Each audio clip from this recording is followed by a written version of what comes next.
The mahogany walls of the Kingston family library had witnessed generations of power transfers, but none quite like this.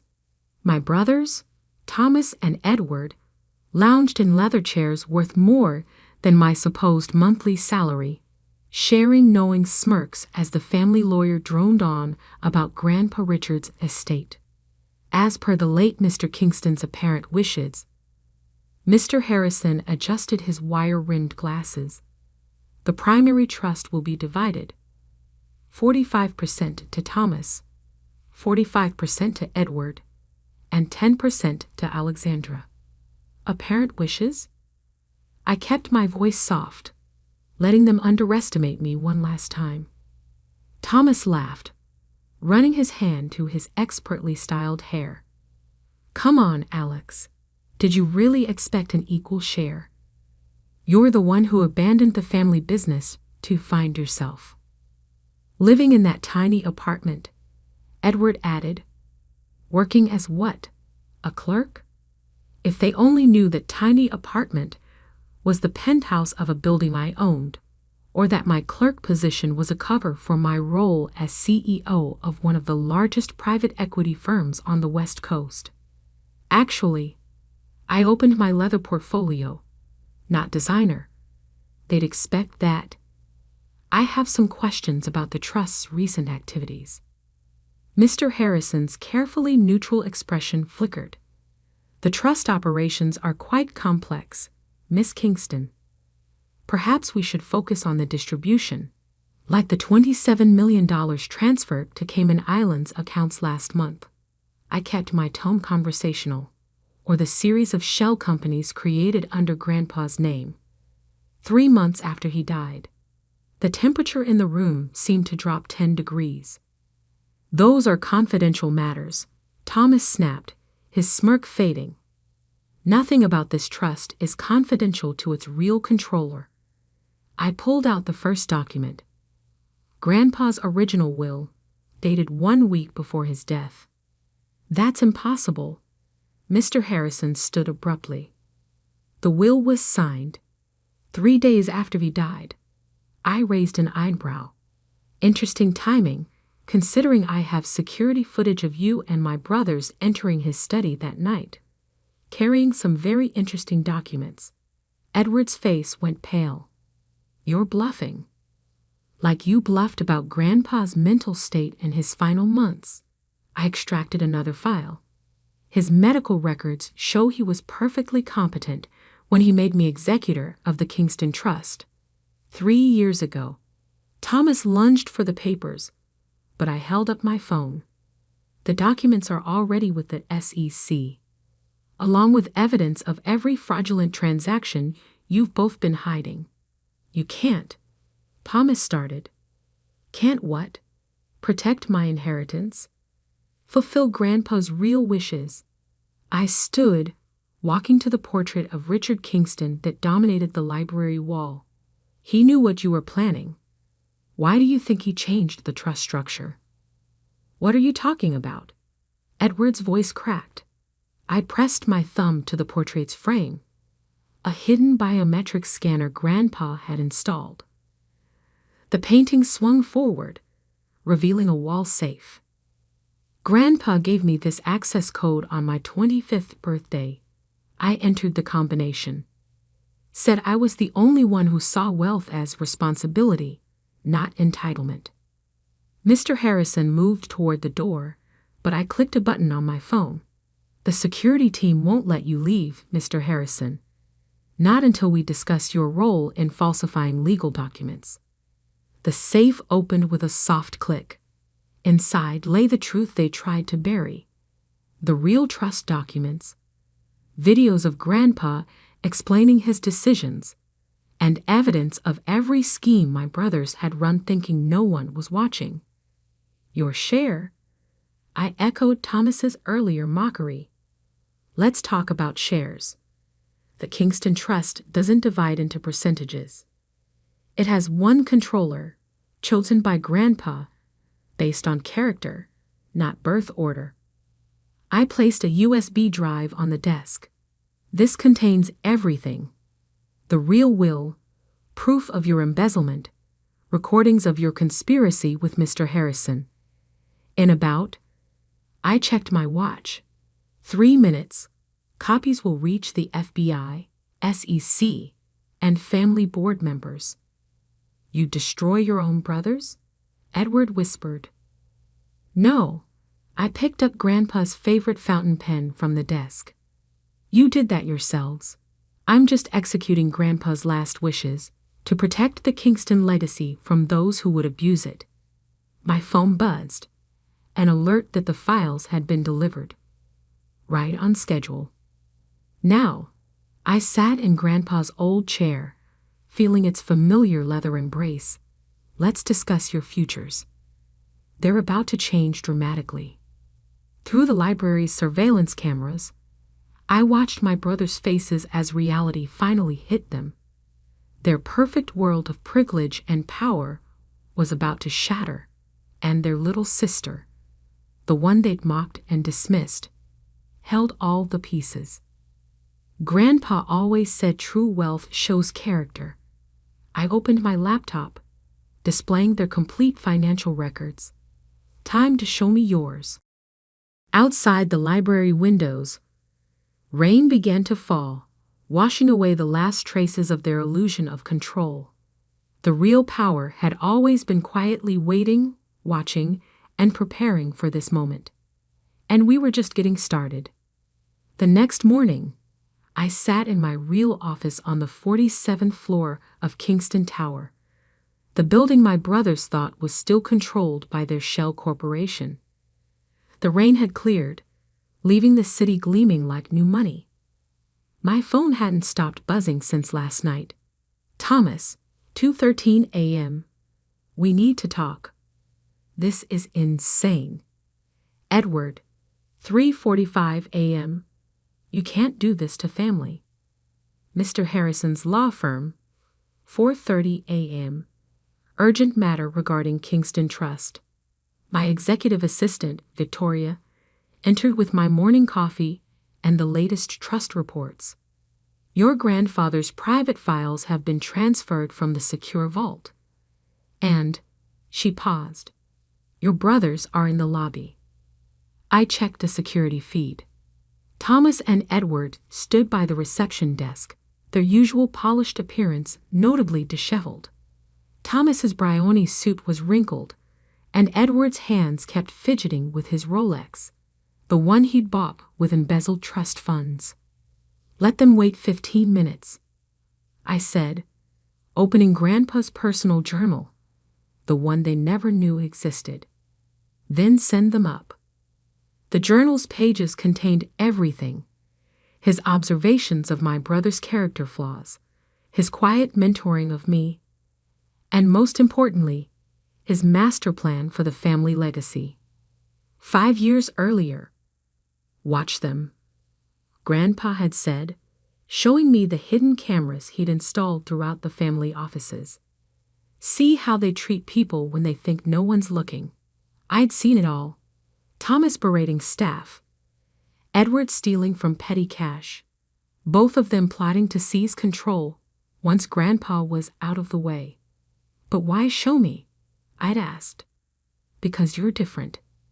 He'd smiled, touching the journal. You see people, not assets. That's why you'll protect this family's real wealth. Its soul. Present day. Victoria's voice interrupted my memories. They're on their way up. I opened my laptop, pulling up the trust's complete records. Every transaction, every scheme, every betrayal documented in meticulous detail. The office doors burst open. Thomas stormed in first, stopping short at the view. Edward followed, his eyes darting around the space that screamed old money and quiet power. This is your office. Thomas's voice cracked. But you said that I worked as a clerk. Amazing what people reveal when they think you're beneath them. I gestured to the chairs facing my desk. Sit. Listen, Edward started, about the trust. About the $43 million you've embezzled. I turned my laptop to show them the spreadsheets. Or the offshore accounts? The fake charities? The systematic theft from every company under trust management? Thomas straightened his tie. We can explain. Like you explained to Grandpa. I played a video on the wall screen. Security footage of them arguing with our grandfather 3 days before his death. Give us control now, Thomas's recorded voice demanded, or we'll have you declared incompetent. The color drained from their faces as they watched themselves threaten the man who'd built our family's empire. He recorded everything, I said quietly. Every conversation, every threat, every scheme. Then he showed me. Why you? Edward whispered. I opened Grandpa's journal to a marked page. Because I earned it. While you were stealing from petty cash, I was learning the business from the ground up. While you were threatening staff, I was building relationships. Grandpa saw everything. The trust, Thomas started, has been under my control for 5 years. I pulled up the original documents. Grandpa transferred everything to me gradually, watching how you'd react thinking you were still in line for control. That's why the quarterly reports, Edward's voice trailed off, showed what you expected to see. Yes, every successful transaction you thought you'd hidden was actually a test. One you both failed spectacularly. My phone buzzed. The family board was assembling for an emergency meeting, as planned. Now, I stood, straightening my channel blazer. No need to hide my success anymore. We have 15 minutes before I present the full audit to the board. Your choices are limited, but they do exist. Choices. Thomas laughed bitterly. You're destroying us. No, I corrected. I'm saving the family legacy from you. But Grandpa believed in redemption, even if he didn't trust you with power. I slid 2 folders across the desk. Option 1. Resign all positions, enter the rehabilitation program Grandpa designed, work your way up from entry level under strict supervision. Option 2. Face criminal charges for fraud, embezzlement, and conspiracy. Entry level? Edward looked horrified. We're Kingstons. Exactly. I touched Grandpa's journal. And it's time you learned what that really means. Through the office windows, I could see the family board members arriving, gathering in the conference room where their world was about to change. Time to choose, brothers. I checked my watch. The board meets in 10 minutes, with or without your signatures on these agreements. Thomas reached for a folder with trembling hands. You planned this all along. No, I said softly. Grandpa did. I'm just the one who proved worthy of his trust. The morning sun filled the office, reflecting off the city buildings my grandfather had built and my brothers had tried to steal. But the real family legacy wasn't in the buildings. It was in the choice between power and responsibility. And my brothers were about to learn the difference. The Kingston family boardroom fell silent as I displayed the trust's real financial records on the massive screen. 12 board members, cousins, uncles, family friends who'd served for generations, stared at the evidence of my brother's systematic theft. Thomas and Edward sat at the far end of the table, their signed rehabilitation agreements placed prominently before them. They looked small somehow, stripped of their arrogance. As you can see, I continued, Grandfather Richard's decision to transfer control to me was based on substantial evidence of misconduct. I clicked to the next slide. These are the original trust documents, signed and witnessed 5 years ago. Uncle Philip, our father's older brother, leaned forward. All this time, you've been running everything? The legitimate operations? Yes. I pulled up performance charts. Under my management, the trust's legitimate assets have grown by 47%. The charitable foundation has doubled its impact. The family's core businesses are more profitable than ever. And my sons. Dad's voice cracked slightly. He'd arrived just minutes before, summoned by the board's emergency notice. I met his eyes. We're stealing millions, threatening staff, and plotting to seize control through forged documents. I softened my tone. I'm sorry, Dad, but Grandpa saw it coming. The screen changed to show a video recording. Grandfather Richard's familiar face filled the frame, recorded in his study 3 months before his death. If you're watching this, he began, Alexandra has finally revealed the truth about our family's legacy. The trust, the businesses, the foundation. Everything I'd built was never meant for those who valued power over purpose. Thomas shifted uncomfortably as our grandfather continued. I watched my grandsons become exactly what I feared, entitled, corrupt, dangerous to everything we built. But Alexandra, he smiled. She showed me what real leadership looks like. Quiet strength, genuine compassion, strategic brilliance hidden behind humility.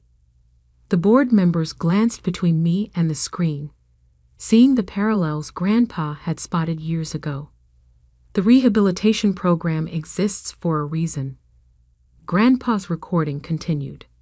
Because family is about second chances, but only for those willing to earn them. I paused the video. Thomas and Edward have chosen to enter the program. They'll start in entry-level positions, learn every aspect of our businesses properly this time, under strict supervision. And if we refuse, Thomas burst out, then flinched as every head turned to him. Then the SEC gets everything. I clicked to display their criminal exposure. Fraud charges, asset seizure, public trials. You'd send your own brothers to prison, Dad asked quietly. They sent themselves there, I corrected. I'm offering a way back, like Grandpa wanted. Edward spoke for the first time, his voice hollow. The shell companies, the offshore accounts, will be dissolved, I finished. All stolen funds repaid. The trust will absorb the losses, but our family's reputation stays intact, provided you both comply completely. Uncle Philip cleared his throat. And the future leadership structure? I stood, walking to the window overlooking the city our family had helped build.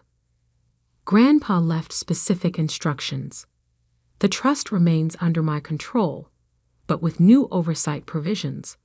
A reformed board, ethical guidelines, transparent operations. And us? Thomas gestured to himself and Edward. You'll have a chance to earn back positions of responsibility. Real ones, based on merit, not manipulation. I turned back to the board. But first, you need to understand what being a Kingston really means. I played the final part of Grandpa's video. To those watching this, his image said, remember, true wealth isn't in what you own, but in how you use it. Alexandra understood that. Now she'll teach it to others, even those who tried to destroy her. The screen went dark. Dad stood slowly. I need to know, how long have you known about their crimes? Since the beginning, I admitted. Grandpa showed me everything, taught me to watch and wait, to be ready when they finally went too far. And now, Edward asked. I pressed a button on my phone. Security entered with boxes, my brother's personal items from their offices. Now you go to your new positions. Edward, you'll start in mailroom operations. Thomas, customer service. 6 months minimum at each level of the company. Weekly reviews, financial monitoring, counseling sessions. Like children, Thomas muttered. No, I corrected. Like employees who need to learn integrity, starting with honest work. The board members began gathering their things, the decision clearly made. The Kingston family had a new leader and a new direction. Alexandra. Dad touched my arm as others filed out. I should have seen. You saw what they wanted you to see, I said gently. We all have blind spots when it comes to family. Through the boardroom windows, I watched my brothers being escorted to their new positions. No corner offices, no executive privileges, just desks among regular employees, where they'd learn the business from the ground up. Grandpa would be proud, Dad said quietly. I touched the journal in my pocket. My grandfather's real legacy. Not the money or the buildings, but the wisdom to know what real power looked like. And the patience to wait until others learned it too. 6 months later, I reviewed the rehabilitation program reports on my desk. Edward Kingston. Mailroom performance review. Shows improved attitude towards staff. Learning basic operations. Notably apologized to Jane, receptionist, for past behavior. Requesting additional training in logistics. Thomas Kingston. Customer service evaluation. Initially resistant, but making progress. Successfully handled difficult client complaints. Beginning to understand value of frontline work. Stopped demanding preferential treatment. Victoria entered with my morning coffee and a stack of files. The trust quarterly numbers are in. We're up 12% since the restructuring. I nodded, opening my grandfather's journal to his last entry. Power reveals character, but so does powerlessness. Watch how they handle both. My phone buzzed with a text from Edward. Meeting today. Found some inefficiencies in the mailroom system. Want to propose improvements. Progress. Small steps, but progress nonetheless. The security feed showed Thomas at his customer service desk, patiently handling a complaint. No sign of his former arrogance. 6 months of actual work had begun to reshape him. Your father's here, Victoria announced. With the foundation proposals. Dad entered, looking more relaxed than I'd seen him in years. The new youth financial literacy program is ready for review. He placed a folder on my desk. Edward helped organize the mailroom's contribution to the delivery system. Voluntarily. His idea, actually. Dad sat down. They're changing, Alex. Both of them. You and Grandpa. You were right. I pulled up the rehabilitation program's next phase on my laptop. They've earned level 2 access. Still restricted, still supervised. But progress, Dad finished. The office doors opened again. Thomas and Edward entered, both in standard business attire, no more custom suits. They looked different. Humbler. The quarterly reports. Thomas placed a file on my desk. I've highlighted some customer service insights that might help improve trust operations. Edward added his own report. And the mailroom efficiency proposal. It could save the foundation thousands in delivery costs. I studied them both. 6 months ago, they would have considered this work beneath them. Now they spoke about it with genuine interest. Sit, I gestured to the chairs. Let's discuss your progress. They sat, not lounging like entitled princes, but sitting straight, attentive, ready to learn. Grandpa left instructions for this moment too, I said, opening his journal, about second chances and real inheritance. We understand now, Edward said quietly, what he meant about earning it. Thomas nodded. The customers I talk to, the people we actually serve, I never saw them before.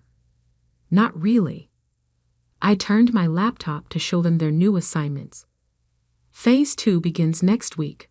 Edward, you'll move to operations management. Junior level. Thomas, client relations. Still supervised, still restricted. Thank you, Thomas started. Don't thank me yet, I cut in. The real test is just beginning. Grandpa believed power should be earned through service. Now you'll have a small taste of it back. Let's see what you've learned. Dad watched from the window as his sons absorbed the news. His eyes met mine, filled with understanding. This was what Grandpa had wanted, not just punishment, but transformation. The foundation board meets next week, I continued. You'll both present your efficiency proposals. Show them what you've learned about real value. They left with their new assignments, walking differently than they had 6 months ago. No swagger, no entitlement, just purpose. Victoria brought in the latest security reports. We still monitored them closely. But the last 6 months showed no attempts to circumvent restrictions, no secret meetings, no hidden agendas. Your grandfather's rehabilitation program, Dad said thoughtfully. It's not just about the money, is it? No, I touched the journal. It's about understanding what wealth is for, what the Kingston name should mean. My phone buzzed with messages from both brothers. Thomas, thank you, not just for the chance, but for stopping us before we destroyed everything. Edward, the foundation work, it matters. I get that now. I smiled, remembering Grandpa's words. Real power isn't in controlling others. It's in helping them find their best selves. Outside my office window, the city sparkled in the morning sun. The Kingston Empire stood stronger than ever, not just in assets, but in purpose. My brothers were learning. The family legacy was secure. And Grandpa's real inheritance, the wisdom to lead with both strength and compassion, had found its home. Ready for the foundation meeting? Dad asked. I picked up Grandpa's journal and my files, ready to watch them earn their second chance. Because sometimes the greatest power isn't in destroying those who wronged you. It's in showing them a better way to be. That was Grandpa's final lesson, and now it was my legacy to share.